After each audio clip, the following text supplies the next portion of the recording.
السلام عليكم ورحمة الله وبركاته. نحمده ونصلي على رسوله الكريم أما بعد.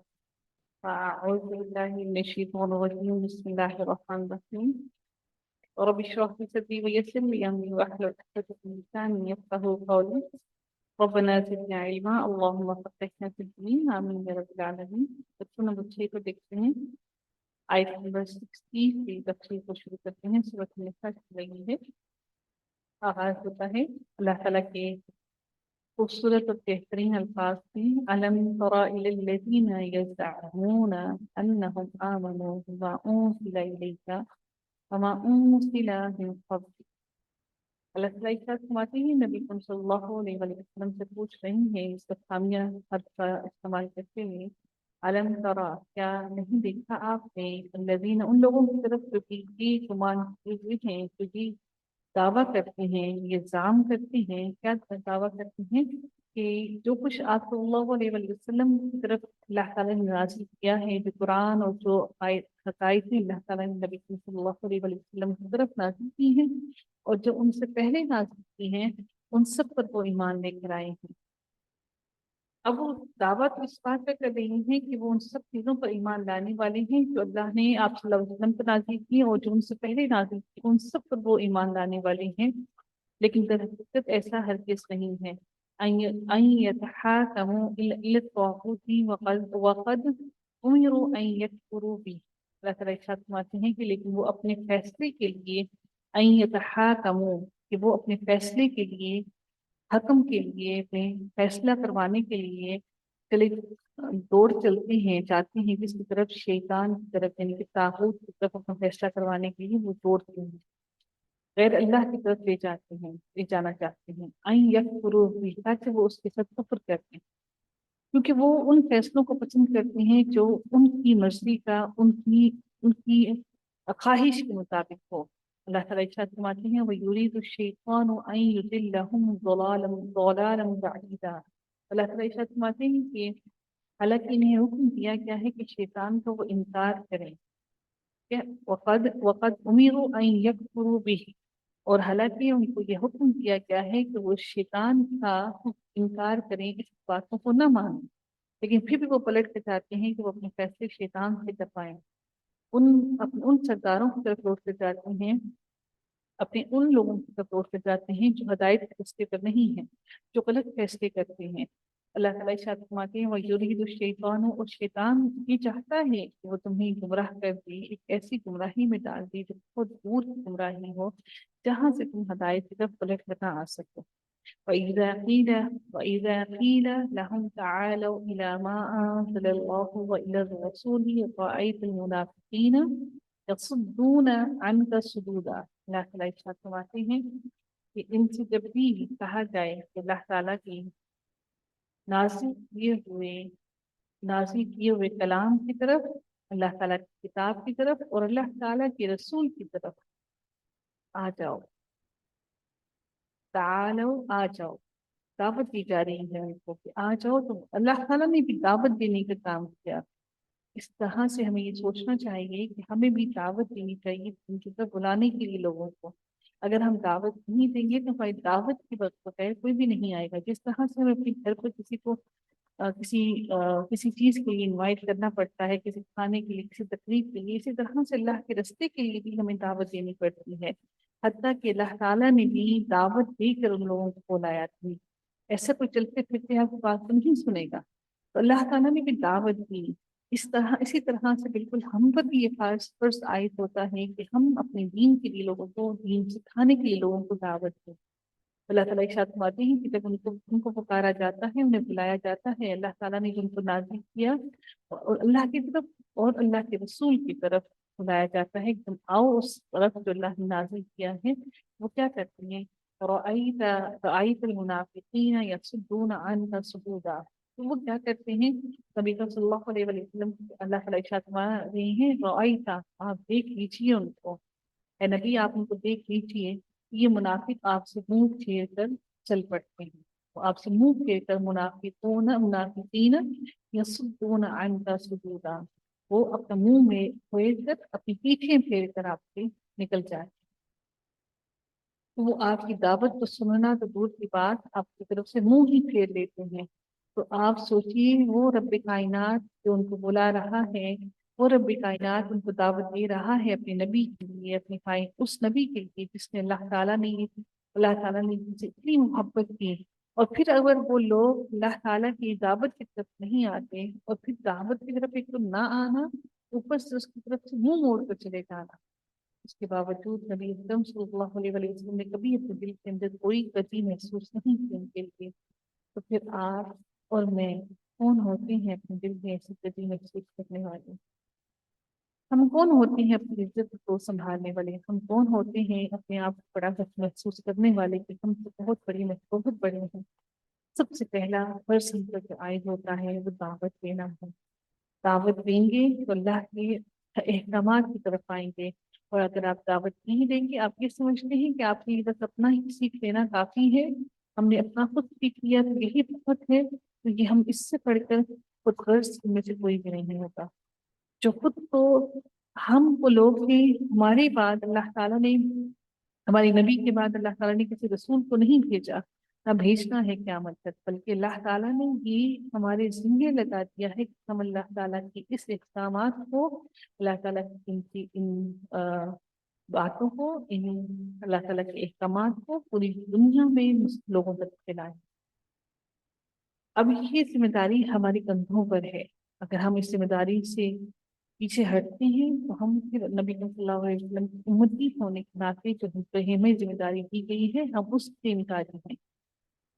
اللہ تعالیٰ نے جب بھی کسی نبی یا رسول کو بھیجا وہ کسی خاص امت کے لیے بھیجا، اس خاص امت کو ہدایت دینے کے لیے بھیجا۔ آپ وہ خوش نصیب لوگ ہیں جن کو اللہ تعالیٰ نے اتنی بڑی ذمہ داری دے دی ہے، اب آپ اس میں خود کو خوش نصیب سمجھیں یا اپنی آزمائش سمجھیں؟ یہ دعوت دینا دین کی طرف آپ ہم سب مسلمانوں پر فرض ہے۔ ہمیں چاہیے کہ ہم لوگوں کو دین کی طرف دعوت دیں، چاہے وہ کس طرح سے دی گئی ہے، ہماری کتنی ہی کمزور دعوت کیوں نہ ہو، لیکن ہمیں دعوت دینا ہم پر فرض عائد ہوتا ہے۔ اللہ تعالیٰ ارشاد فرماتے ہیں فَكَيْفَ إِذَا أَصَابَتْهُم مُّصِيبَةٌ بِمَا قَدَّمَتْ أَيْدِيهِمْ، جب کبھی بھی تمہیں کوئی، ان لوگوں کو جب کوئی تکلیف پہنچتی ہے، جب بھی کوئی مصیبت پہنچتی ہے، کیونکہ انہوں نے فیصلے کروائے تھے اپنے طاغوت، اپنے شیطانوں سے، اپنے ان سرداروں سے تو اللہ کے راستے پر نہیں چلنے والے تھے، ان کے ان فیصلوں کے سبب جب ان پر کوئی تکلیف پہنچتی ہے وہ ان کے اپنے ہی ہاتھوں کی کمائی ہوئی کی وجہ سے ہے، اور پھر ثم جاءوك يحلفون، اللہ تعالیٰ ایک ساتھ فرماتے ہیں، تو جب ان کو کوئی مصیبت آ جاتی ہے تو پھر یہ آپ صلی اللہ علیہ وسلم کے پاس آ کر یہ لوگ قسمیں اٹھانا شروع کر دیتے ہیں۔ کس کی قسمیں اٹھانا شروع کر دیتے ہیں؟ باللہ، اللہ تعالیٰ کی قسمیں اٹھانا شروع کر دیتے ہیں۔ وہ کیا کہتے ہیں؟ ان اردنا الا احسانا، کہ ہمارا تو یہ ہرگز ارادہ نہ تھا، ہمارا تو یہ ارادہ نہ تھا کہ ہم ایسا کرتے ہیں، نہ ہی ہمارا یہ ارادہ تھا کہ ہم کوئی ایسا کتنا کریٹ کرتے، نہ ہی ہمارا یہ ارادہ تھا کہ ہم ان سرداروں سے جا کے اتنا فیصلہ کرواتے، بلکہ ہمارا ارادہ تو میل ملاپ کروانا، آپس میں اپنے میل جول کو بڑھانا اور ایک دوسرے پر احسان کرنا اور بھلائی کرنا تھا، ہمارا ایسا ارادہ نہیں ہے۔ اب سمجھ رہے ہیں اے نبی؟ اب دیکھیے، ایک تو انہوں نے ایمان لانے کے بعد واپس پلٹ گئے اپنے سرداروں کے پاس، پہلے یہ کہا کہ ہم ایمان لے آئے ہیں، ہم مسلمان ہیں، وہ مسلمان بھی نہیں ہوئے دل سے، اور پھر اس کے بعد جب واپس پلٹ کے گئے تو پھر کہتے کیا ہیں کہ ہم تو یہ ارادہ ہی نہیں رکھتے تھے۔ اللہ تعالیٰ کے ساتھ فرماتے ہیں اولئک الذین یلعن اللہ ما فی قلوبہم، یہی وہ لوگ ہیں جو کہ منافق تو ہیں، اور اللہ تعالیٰ کیا وہ یہ سمجھتے ہیں کہ اللہ تعالیٰ نہیں جانتا کہ ان کے دلوں میں کیا ہے؟ اللہ تعالیٰ ارشاد فرماتے ہیں یعلم اللہ ما فی قلوبہم، اللہ تعالیٰ بہترین جانتا ہے کہ ان کے دلوں میں کیا چھپا ہوا، اللہ تعالیٰ جانتا ہے کہ انہوں نے اپنے دلوں میں کون سی راز پوشیدہ کیے ہوئے ہیں، ان کی نیتیں کیا ہیں۔ اللہ تعالیٰ ارشاد فرماتے ہیں فَأَعْرِضْ فَأَعْرِضْ عَنْهُمْ فَأَعْرِضْ عَنْهُمْ وَعِظْهُمْ وَقُلْ لَهُمْ فِي أَنفُسِهِمْ قَوْلًا بَلِيغًا۔ اللہ تعالیٰ ارشاد فرماتے ہیں کہ آپ صلی اللہ علیہ وسلم ان سے چشم پوشی کیجیے، آپ ان سے اعراض کیجیے، آپ ان سے اعراض کر لیجیے، اپنے دامن کو چھڑا لیجیے، خود کو پیچھے کر لیجیے، اعراض کیجیے، اعراض برتیے ان سے، واعظ ہوں، اور اللہ تعالیٰ اس کے بعد ان کو کیا کہتے ہیں کہ آپ ان سے اعراض تو کیجیے لیکن انہیں نصیحت کرتے رہیے۔ اعراض کرنے کا یہ ہرگز مطلب نہیں ہے کہ آپ ان سے، اعراض کرنے کا یہ مطلب ہے کہ آپ ان کی محفلوں میں جا کر مت بیٹھ جائیے۔ اکثر اوقات مجھ سے یہ سوال ہوتا ہے کہ ہمیں فلاں محفل میں بلایا گیا جہاں پر یہ سارے خرافات اور یہ ساری معاملات ہو رہی ہیں، تو کیا ہم ان محفلوں میں جا سکتے ہیں؟ آپ ان محفلوں سے اعراض رکھیے لیکن ان کو واعظ بھی کرتے رہیے، ان کو نصیحت بھی کرتے رہیے، کیونکہ یہ اللہ کا حکم ہے کہ آپ ان سے اپنا دامن تو بالکل مکمل چھڑا لینا لیجئے، ان سے بالکل اپنا رشتہ لا تعلق ہی نہ کر لیجئے، بلکہ ان کو نصیحت کرتے رہیے۔ ان محفلوں میں جا کر مت بیٹھیں لیکن ان لوگوں کو نصیحت کرتے رہیے۔ اللہ تعالیٰ ارشاد فرماتے ہیں وَقُلْ لَهُمْ فِي أَنفُسِهِمْ قَوْلًا بَلِيغًا، اللہ تعالیٰ ارشاد فرماتے ہیں اور انہیں وہ بات کہیے جو ان کے دلوں میں گھر کرنے والی ہو، جو ان فی أنفُسِهِمْ، جو ان کے دلوں میں اتر جائے، قَوْلًا بَلِيغًا، جو کہ دلوں میں رس جانے والی ہو، جو دلوں میں نرمی پیدا کر لینے والی۔ یہ اللہ تعالیٰ ان آیات کے اندر آپ کو اور مجھے، ہمیں اللہ تعالیٰ دعوت دینے کے طریقے سکھا رہے ہیں کہ ہمیں اللہ کی طرف، اللہ کے رستے کی طرف کس طرح سے لوگوں کو بلانا ہے، ہمیں کس طرح سے خود کو بھی ان سارے معاملات سے بچانا ہے، اور کیسی باتیں کر کے ہمیں ان کو دین کی طرف لے کر آنا ہے۔ پھر ایسی بات ان سے کہیے جو ان کے دلوں میں گھر کر جائے، جو ان کے دلوں میں اتر جائے، جو ان کو اس ایک بات کے سبب ان کے عمل کو بدلنے پر مجبور کر دے۔ اللہ تعالیٰ ارشاد فرماتے ہیں وَمَا أَرْسَلْنَا مِن رَسُولٍ إِلَّا لِيُطَاعَ بِإِذْنِ اللَّهِ۔ یہاں پر در حقیقت کیا ہوا؟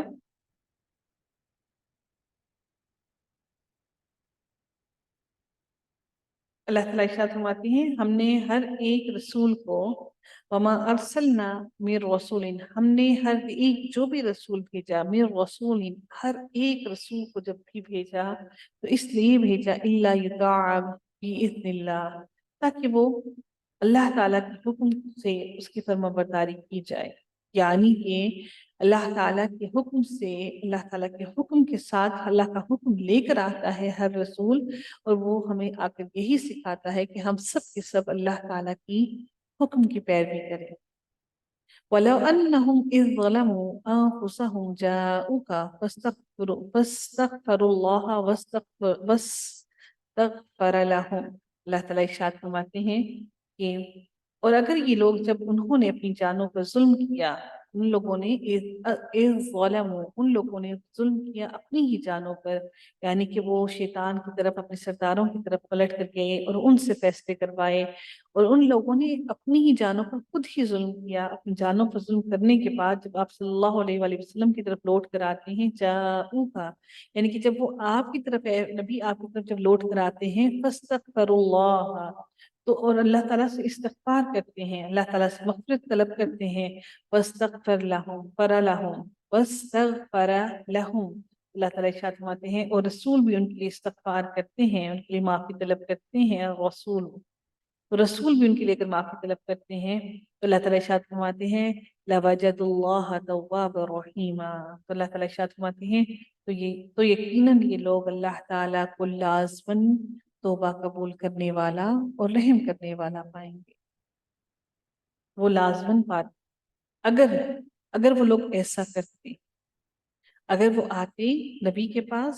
وہ یہ ساری کے ساری کام کرنے کے بعد، اللہ کی نافرمانی کرنے کے باوجود بھی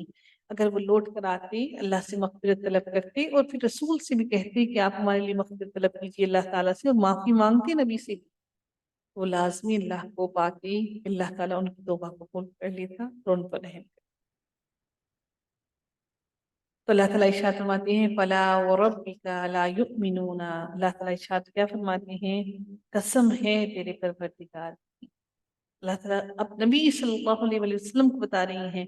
قسم ہے نبی تیرے پروردگار کی، لا یؤمنون، یہ لوگ ہرگز ایمان نہیں لائیں گے، حتی یحکموک فیما شجر بینہم، یہاں تک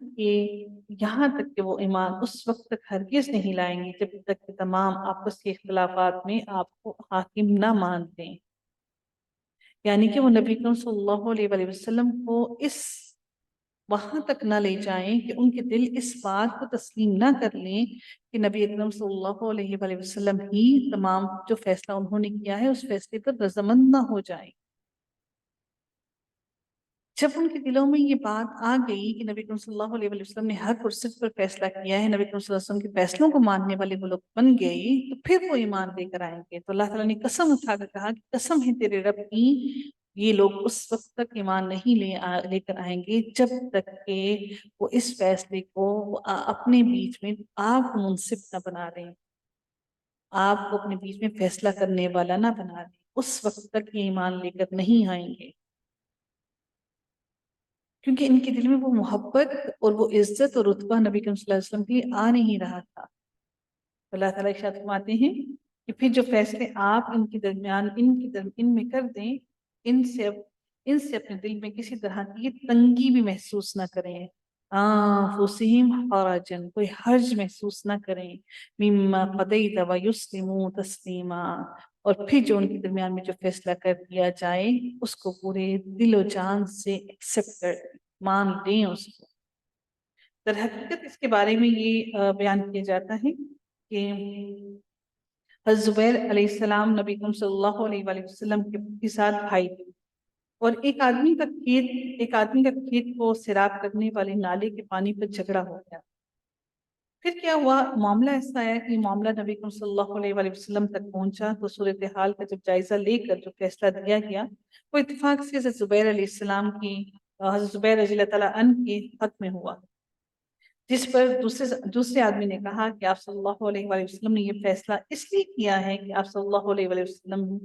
کے پھوپھی زاد بھائی ہیں حضرت زبیر، اس وجہ سے اللہ تعالیٰ نے یہ آیت نازل فرمائی، فَلَا وَرَبِّكَ لَا يُؤْمِنُونَ حَتَّى يُحَكِّمُوكَ فِيمَا شَجَرَ بَيْنَهُمْ ثُمَّ لَا يَجِدُوا فِي أَنفُسِهِمْ۔ کوئی بھی انسان، یہ ہم لوگوں کے لیے بھی بات ہے کہ ہم میں سے کوئی بھی اس وقت تک مکمل طور پر ایمان لانے والا نہیں ہو سکتا جب تک کہ ہم دل و جان سے ہر اس فیصلے کو تسلیم نہ کر لیں جو قرآن اور قرآن جو اللہ تعالیٰ نے نازل کیا اس میں، اور جو نبی صلی اللہ علیہ وآلہ وسلم کی حدیث سے، ان کی سنت سے ثابت ہو رہا ہے۔ جب تک ہم اس کو مکمل طور پر نہ مان لیں ہم اس وقت تک ایمان میں داخل نہیں ہو سکتے۔ اللہ تعالیٰ نے اس بات کے لیے قسم اٹھائی ہے کہ قسم ہے تیرے رب کی۔ ہم کیا کرتے ہیں، ہم اپنی مطلب کی بات کو اللہ کی طرف منسوخ کر لیتے ہیں، اور پھر جب ہم کسی چیز سے بچنا چاہتے ہیں، چاہے وہ ہمارا مالی فائدہ ہو، نفسانی فائدہ ہو، کچھ بھی کسی بھی قسم کا فائدہ ہو، تو ہم اپنے فائدے کے لیے ہم پھر ان فیصلوں کو نہیں مانتے۔ تو یہ سارے فیصلے اللہ اور اس کے رسول نے کر دیے ہیں، اور اس کو ہمیں سر تسلیم خم کرنا ہم سب پر فرض عائد ہوتا ہے۔ اس وجہ سے اللہ تعالیٰ نے یہ آیت نازل کی، اور یہ ہم لوگوں کے لیے بھی ہے، تو یہ نہ سمجھے کہ یہ خاص اس ایک فیصلے کے لیے تھی۔ اللہ تعالیٰ ارشاد فرماتے ہیں وَلَوْ أَنَّا كَتَبْنَا عَلَيْهِمْ أَنِ اقْتُلُوا أَنفُسَكُمْ أَوِ اخْرُجُوا، اللہ تعالیٰ ارشاد فرماتے ہیں کہ اگر یہ لوگ، اب یہ جو جتنے بھی لوگ ہیں وہ یہ کہتے ہیں،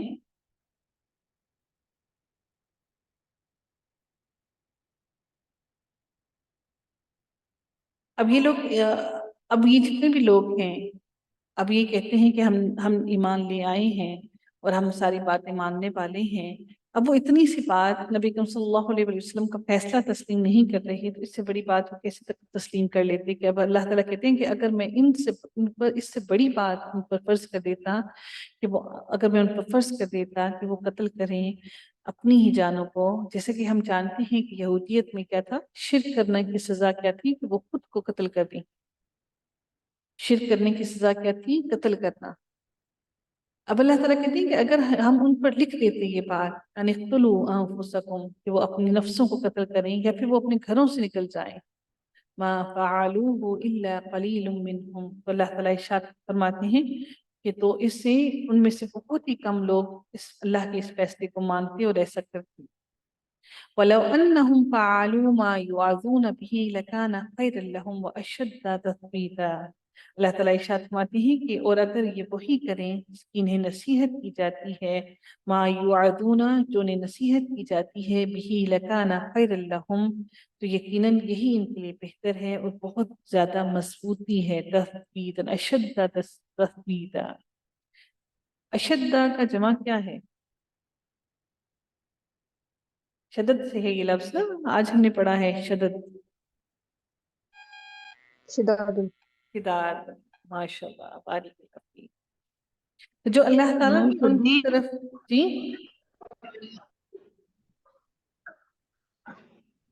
شدید، شدید، شداد، شدہ، اصل ورڈ جو یہ روٹ ورڈ ہے وہ شدت سے ہے یہ لفظ، ٹھیک ہے۔ اچھا جی، تو اللہ تعالیٰ ارشاد فرماتے ہیں کہ جو نصیحت ان لوگوں کو کی جاتی ہے، یہ نصیحت اگر اس نصیحت پہ یہ عمل کر لیتے تو یہ نصیحت ان کو زیادہ پختگی عطا کر دیتی، ان کو ایمان میں مضبوط زیادہ پختگی عطا کر دیتی، ان کو زیادہ مضبوط کر دیتی۔ اللہ تعالیٰ ارشاد فرماتے ہیں وَإِذًا لَآتَيْنَاهُم مِّن لَّدُنَّا أَجْرًا عَظِيمًا، اور تب اللہ تعالیٰ اگر وہ اللہ تعالیٰ کی نصیحتوں پر عمل کر لیتے تو اللہ تعالیٰ ارشاد فرماتے ہیں تو تب یہ لوگ، تو تب انہیں ہم اپنے پاس سے، اللہ تعالیٰ کہتے ہیں میں اپنے پاس سے انہیں بہت بڑا ثواب دیتا، وَلَهَدَيْنَاهُمْ صِرَاطًا مُسْتَقِيمًا، اور جو بھی اللہ تعالیٰ ارشاد فرماتے ہیں اور یقیناً انہیں راہ راست دکھا دیتے۔ ایک چھوٹی سی بات میں آپ لوگوں کو شیئر کرنا چاہوں گی۔ میں کل اپنے بچوں سے بات کر رہی تھی کہ آپ لوگ نماز پڑھا کرو، قرآن پڑھا کرو، اگر آپ لوگ نماز قرآن نہیں پڑھو گے تو ہم لوگ جب مر جائیں گے تو پھر ہمارے لیے بڑی مشکل ہو جائے گی۔ کہتے ماما کیا ہوگا؟ میں نے کہا آپ لوگ نہیں پڑھو گے نماز سے، دعا نہیں کرو گے ہمارے لیے، تو ڈنڈے ہمیں قبر میں پڑیں گے۔ تو کہتے ماما اچھا پھر ہم جب نماز پڑھیں گے تو پھر آپ کو کیا فائدہ ہوگا؟ میں نے کہا آپ نماز پڑھنے کے دوران ہمارے لیے دعا کرو گے، رب اجعلنی مقیم الصلاۃ۔ جب والدین آیا تو کہتے ہاں ماما یہ تو والدین کی بات ہو گئی، تو اس کا مطلب ہے ہم آپ کے لیے دعا کر رہے ہیں۔ میں نے کہا آپ کی دعا کرنے کے سبب پھر اللہ تعالیٰ ہماری مغفرت کرے گا، ہماری درجات بلند کرے گا۔ میرا بیٹا مجھے کہتا ہے ماما جی اگر پھر ہم تو اپنی دعا کر لیں گے، آپ ہمیں اتنا پڑھا رہی ہیں، تو پھر اگر ہمارے بچے ہمارے لیے، جب ہم لوگ بوڑھے ہو جائیں گے، پھر ہمارے بچے ہمارے لیے دعا نہیں کریں گے، وہ نماز نہیں پڑھیں گے، تو پھر اللہ تعالیٰ ہمیں ٹنڈے ماریں گے۔ میں نے کہا ہاں بالکل ایسے ہی ہوگا۔ کہتے پھر ہمارے بچے نہیں پڑھیں گے تو ہم کیا کریں گے؟ میں نے کہا بیٹا پھر آپ ان کو سکھانا نا، آپ سکھائیں گے تو آپ کے بچے اچھے مسلمان بنیں گے نا۔ تو کہتے ہیں اچھا پھر اس کا مطلب ہے ہم اپنے بچوں کو یہ سکھائیں گے ساری باتیں تو پھر ہمارے بچے بھی اچھے بچے بن جائیں گے۔ میں نے کہا ہاں بالکل آپ کے بچے بھی اچھے بچے بنیں گے، پھر اللہ تعالیٰ آپ کے لیے بھی بہت آسانیاں کریں گے۔ تو بچوں کو ان چیزوں کے لیے بچپن سے تیار کیجیے، ان کو بتائیے کہ ان کا قرآن پڑھنا، ان کا اللہ کو یاد کرنا ان کے والدین کے لیے کتنا ضروری ہے، ان کی اپنی ذات کے لیے تو ضروری ہے۔ سم ٹائمز ہم اپنی ذات پر ظلم اور تکلیف برداشت کر لیتے ہیں، لیکن ہم ان کے لیے تکلیف برداشت نہیں کرتے ہیں، نہیں کر پاتے جن سے ہم محبت کرتے ہیں۔ انسان کو لگتا ہے نا کوئی بات نہیں، مجھے تکلیف ہونی ہے، مجھے درد ہونا ہے، کوئی بات نہیں میں برداشت کروں گا، لیکن ان سے آپ محبت کرتے ہیں، ان کی تکلیف ہم سے برداشت نہیں ہوتی ہے۔ ٹھیک ہے، آگے دیکھتے ہیں اللہ تعالیٰ اگلی آیت میں کیا ارشاد فرماتے ہیں۔ اچھا یہ آیت نازل ہوئی ہے، یہ آیت اس لیے نازل ہوئی کہ نبی کریم صلی اللہ علیہ وسلم کے جو صحابہ کرام تھے ڈیفینیٹلی وہ ان سے بہت محبت کرتے تھے، بہت زیادہ۔ تو ان کے دل میں ایک رنج سا آیا کہ یا نبی آپ تو ظاہر مرتبے میں بھی بلند، اپنی اعمال میں بھی بلند، تو اللہ تعالیٰ آپ کو جنت میں اتنی فضیلتیں اور اتنے درجات عطا کریں گے، تو پھر ہمیں وہ درجات نہیں ملیں گے، ہم پھر جنت میں آپ کا دیدار کیسے کریں گے؟ ان کے دلوں میں بڑی خواہش ہوئی، تو پھر اللہ تعالیٰ نے یہ آیت نازل کی کہ جو رسول کی اطاعت کرے گا تو پھر وہ اس روز قیامت کے روز رسول کے ساتھ کھڑا ہوگا اور جنت میں نبی کریم صلی اللہ علیہ وسلم کی رفاقت بھی پائے گا اور ان کا ساتھی بھی ہوگا۔ اس لیے اللہ تعالیٰ نے ان کے دلوں کو اللہ رب العزت نے ان کے دلوں کو یہ ڈھارس دینے کے لیے اللہ تعالیٰ نے یہ آیت نازل فرمائی۔ اللہ تعالیٰ ارشاد فرماتے ہیں وَمَن يُطِعِ اللَّهَ وَالرَّسُولَ، اور جو کوئی اطاعت کرے اللہ کی اور اس کے رسول کی، فَأُولَٰئِكَ مَعَ الَّذِينَ أَنْعَمَ اللَّهُ عَلَيْهِمْ، تو وہ لوگ قیامت کے روز ان لوگوں کے ساتھ ہوں گے جن پر اللہ تعالیٰ انعام کرے گا۔ اب وہ انعام یافتہ لوگ کون ہوں گے؟ من النبیین، نبیوں میں سے، والصدیقین، اور صدیقین میں سے۔ نبیوں کے بعد پہلا درجہ آتا ہے صدیقین کا، اور آپ جانتے ہیں کہ ان صدیقین میں کون شامل ہے؟ سب سے پہلا انسان حضرت ابو بکر صدیق رضی ماشاء اللہ عنہ۔ اللہ، تبارک الرحمن، ماشاء اللہ۔ سوچئے کہ اللہ تعالیٰ نے نبیوں کے بعد جو پہلا درجہ جس انسان کو دیا وہ حضرت ابو بکر صدیق ہے۔ تو اللہ تعالیٰ ان لوگوں کو رفاقت دے گا، ان کی نبیوں کی، صدیقین کی، شہداء کی اور صالحین کی۔ نبی کریم صلی اللہ علیہ وسلم نے ارشاد فرمایا کہ جو میری رفاقت چاہتا ہے، جو جنت میں میرا ساتھی بننا چاہتا ہے، وہ زیادہ سے زیادہ نفل پڑھے۔ جتنا نفل پڑھیں گے اتنا زیادہ نبی کریم صلی اللہ علیہ وسلم کے قریب ہوتے جائیں گے۔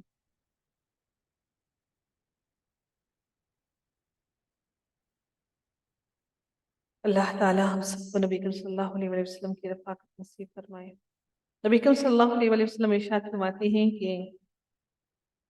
بس تم کثرت سے سجود کے ساتھ میری طلب کرو، کثرت سے سجود کرو، سجدے کرو، اور نبی کریم صلی اللہ علیہ وسلم کی طلب کرو۔ جو طلب کریں گے وہی اللہ عطا کرے گا۔ فحسن اولئک رفیقا، اور یہ رفیق سب سے خوبصورت اور سب سے بہترین رفیق ہے۔ ان سے بھی پیارا کوئی رفیق ہو سکتا ہے؟ ذالک الفضل من اللہ، یہ وہ سارے کے سارے وہ لوگ ہیں جن کو اللہ تعالیٰ نے اپنا فضل عطا کیا۔ وَكَفَى بِاللَّهِ عَلِيمًا، اور اللہ تعالیٰ ارشاد فرماتے ہیں کہ وہ کافی ہے اللہ تعالیٰ جاننے والا، وہ کافی ہے سب جاننے والا کہ تمہارے لیے سب سے بہترین رفیق کون ہے۔ ہم سب کو چاہیے کہ ہم رفاقت مانگیں نبیوں کی، ہم رفاقت مانگیں صدیقین کی، ہم شہداء کی رفاقت مانگیں، صالحین کی رفاقت مانگیں۔ کیوں نہ ہم مانگے اللہ سے؟ موت تو آنی ہی ہے ہر کسی کو، کیوں نہ ہم شہیدوں کی موت مانگیں؟ کیوں نہ اللہ سے یہ دعا کریں کہ اللہ تو ہمیں بھی شہادت کے درجے پر فائز کرنا، تو ہمیں بھی شہادت نصیب کرنا۔ شہیدوں کو کس چیز کی کمی، کس چیز کا غم؟ وہ تو زندہ ہیں اپنے رب کے پاس، رزق دیے جا رہے ہیں۔ حوصلے دیکھیے ان فلسطین کے لوگوں کے، حوصلے دیکھیے اپنی گود میں، اپنے ہاتھوں میں اپنے بچوں کی میتیں اٹھا کر کس حوصلے سے کھڑے ہیں وہ لوگ۔ اللہ تعالیٰ ان کی ان قربانیوں کو قبول فرمائے، اور اللہ تعالیٰ سے دعا ہے کہ وہی کافی ہو جائے ان سب کے لیے۔ اللہ تعالیٰ فتح و کامرانی نصیب کر فرمائے، ہم سب مسلمانوں کو اس بستی سے اللہ تعالیٰ نکالے، اور ہمارے دلوں میں ایمان کو تقویت عطا فرمائے، ہمارے دلوں میں ایمان کو اللہ تعالیٰ بھر دے۔ اللہ تعالیٰ ہم سب پر رحم فرمائے۔ جو لوگ بیمار ہیں اللہ تعالیٰ ان سب کو شفا کاملہ عطا فرمائے، جو زخمی ہے اللہ تعالیٰ ان کو بھی شفا عطا فرمائے۔ اللہ تعالیٰ بہترین اسباب پیدا کرنے والا ہے، اللہ تعالیٰ بہترین اسباب مہیا کرے سب کے لیے، آمین یا رب العالمین۔ سبحانک اللہم و بحمدک، نشہد ان لا الہ الا انت، نستغفرک و نتوب الیک۔ صلی اللہ تعالی علی خیرہ خلقہ اجمعین برحمتک یا ارحم الراحمین۔ السلام علیکم ورحمۃ اللہ وبرکاتہ۔